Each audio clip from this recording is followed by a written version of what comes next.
Hello viewer. In this video we will see how to run Linux commands on Windows without using a virtual machine like VirtualBox.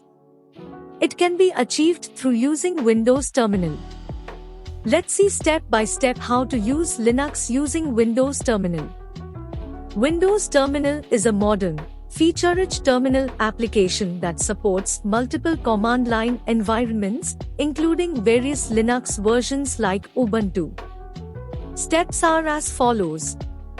Open Microsoft Store. Search for a Linux distribution, example, Ubuntu, Debian, Fedora, and install it. Open Windows Terminal. Select your Linux distribution. Click on the drop-down arrow and choose your installed Linux distribution. Run Linux commands. You can now run Linux commands directly within the Windows Terminal. This way, you can seamlessly integrate Linux commands into your Windows environment using any Linux version, example Ubuntu, and Windows Terminal. It provides a convenient and efficient way to work with both Windows and Linux environments on the same machine. Thanks for watching.